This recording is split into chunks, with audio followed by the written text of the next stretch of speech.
ပရိသတ်ကြီးအားလုံးပဲမင်္ဂလာပါခင်ဗျာဒီကနေ့မှာတော့လက်ရှိ online လူမှုကွန်ရက်စာမျက်နှာရဲ့ပေါ်မှာလူပြောအများဆုံးနဲ့အဟော့ဆုံးဖြစ်နေတဲ့လူတိုင်းဖုန်းပို့လိုက်တာနဲ့မြင်တွေ့နေရတဲ့သတင်းတူးအကြောင်းကိုတင်ဆက်ပေးခြင်းပါတယ်ခင်ဗျာ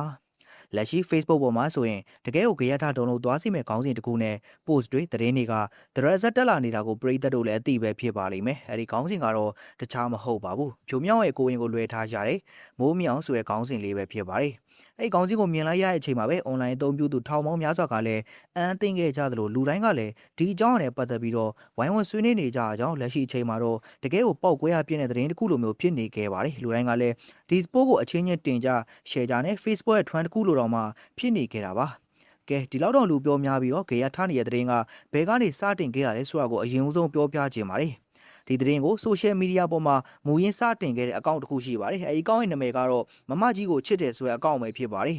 အဆိုပါမမကြီးကိုချစ်တဲ့ဆိုတဲ့အကောင့်ကနေပြီးတော့ဒီအကြောင်းကိုစတင်ချပြလိုက်တဲ့အချိန်ကနေစလို့ online လောကတစ်ခုလုံးရိုက်ခတ်သွားခဲ့တာပါသူတို့တင်လိုက်တဲ့ post ကရိုးလေးနဲ့ငြိမ်သက်သွားမျိုးမဟုတ်ဘဲနဲ့အချိန်တို့တွင်းမှာပဲထိမ့်မနိုင်သိမ့်မနိုင်နဲ့ပြန့်နှံ့သွားခဲ့ပါတယ်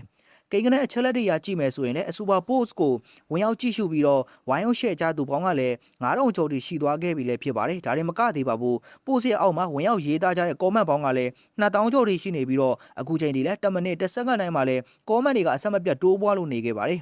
post တစ်ခုမှာ comment ပေါင်း2000ကျော်တိရှိရဲဆိုတာကတကယ်ကို online ပေါ်မှာပေါက်ကွဲသွားတဲ့အခြေအနေအလွန်တရာစီကာတိုင်းမဲ့နေတဲ့အခြေအနေမျိုးလို့လည်းပြောရမှာပါဒီသတင်းထဲမှာပါဝင်နေတဲ့အနုပညာရှင်2ဦးရဲ့အကြောင်းကိုပြန်ကြည့်မယ်ဆိုရင်လည်းသူတို့2ဦးလုံးကပရိသတ်တွေကြားထဲမှာမသိသူမရှိလောက်အောင်လို့အောင်မြင်ကြော်ကြားနေသူတွေဖြစ်တာကြောင့်ပဲအခုလိုဂေယအရှိန်အဟုန်ကပြင်းထန်သွားရတာလည်းဖြစ်ပါတယ်ပထမဦးဆုံးအဆိုတော်ဖြိုးမြောက်ဆိုရင်လည်းပရိသတ်တွေရောလူငယ်ပရိသတ်တွေရောလူကြီးပရိသတ်တွေပါမကြံတနိုင်ငံလုံးကအားပေးချစ်ခင်ကြတဲ့အနုပညာရှင်တဦးလည်းဖြစ်ပါတယ်သူကမြန်မာနိုင်ငံရဲ့အကြီးကျယ်ဆုံးသောတချင်းဆိုပြိုင်ပွဲတစ်ခုဖြစ်တဲ့မြန်မာအိုက်ဒေါပြိုင်ပွဲကနေတဆင့်တက်လာခဲ့တဲ့အဆိုတော်တဦးလည်းဖြစ်ပါတယ်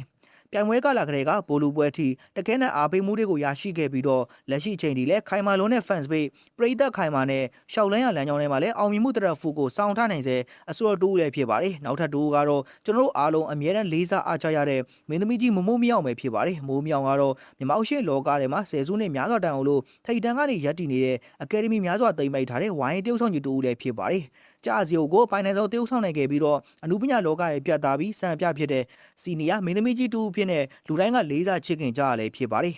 အခုလိုမျိုးတစ်ဖက်ကပရိသတ်ခိုင်မာနဲ့အောင်မြင်နေတဲ့အဆိုတော့ဖြိုးမြောင်နဲ့အခြားတစ်ဖက်ကဝိုင်းမင်းသမီးကြီးမိုးမြောင်တို့နှုတ်ကြားထဲမှာလဲမမကြီးကိုချစ်တယ်ဆိုတဲ့အကောင့်ကနေဘယ်လိုမျိုးသတင်းဖွာလိုက်တာလဲဆိုတာကစိတ်ဝင်စားစရာလည်းဖြစ်ပါတယ်အဲ့ဒီအကောင့်ကနေပြီးတော့သူတို့နှုတ်ရဲ့အတူသွားအတူလာလှုပ်ရှားနေကြတဲ့ပုံရိပ်တွေနုပညာလုပ်တွေဖြစ်စေအပြင်သွားလာတာပဲဖြစ်စေအတူတူရှိနေကြတဲ့ခိုက်တန့်ပုံရိပ်တွေကိုစုစည်းပြီးတော့ online ပေါ်မှာအခုလိုမျိုးဟိုးလေးတကြော်ဖြစ်သွားစေမယ့်အကြောင်းအရာကိုချပြပြီးတော့သတင်းဖွာလိုက်တာပဲဖြစ်ပါတယ်အတူတူသွားတူလာပုံရိပ်တွေနဲ့အတူတူထွက်ပေါ်လာခဲ့တဲ့ဒီအကြောင်းကလည်း Facebook အသုံးပြုသူတွေကြားထဲမှာတော့ဆွေးနွေးစရာအကြီးသားကိစ္စတစ်ခုဖြစ်လာခဲ့ပါတယ်။ကဲအခုလိုမျိုး online ပေါ်မှာ share သူ9000ကျော် comment ပေါင်း2000ကျော်နဲ့တကယ်ကိုဂေယထစီကားနေတဲ့ဖြိုးမြောင်နဲ့မမုံမြောင်တို့ရဲ့သတင်းပေါ်မှာလည်းကျွန်တော်တို့ရဲ့ချစ်ပရိသတ်ကြီးကရောဘယ်လိုမျိုးထင်မြင်မိပါသလဲ။သူတို့နှုတ်ရဲ့အတူရှိနေတဲ့ point တွေအခုလိုမျိုးထွက်ပေါ်လာတဲ့သတင်းစကားတွေနဲ့ပတ်သက်ပြီးတော့ပရိသတ်ကြီးရဲ့စိတ်ထဲမှာလည်းဘာတွေးမိပါသလဲ။ဘယ်လိုမျိုးမြင်မိလဲဆိုတာကိုအောက်က comment ထဲမှာလွတ်လွတ်လပ်လပ်ရေးသားမျှဝေသွားခဲ့ဖို့ဖိတ်ခေါ်ခြင်းပါတယ်။နောက်ထပ်လည်း online ပေါ်ကစိတ်ဝင်စားစရာအကြောင်းအရာတွေကိုဆက်လက်တင်ဆက်ပေးတော့မှာဖြစ်လို့ကျွန်တော်တို့ channel လေးကိုလည်း subscribe နှိပ်ထားခဲ့ဖို့မမေ့ပါနဲ့ခင်ဗျာ။ဟုတ်ကဲ့ပါအဆုံးထိနားဆင်ပေးကြတဲ့အတွက်ကျေးဇူးတင်ပါတယ်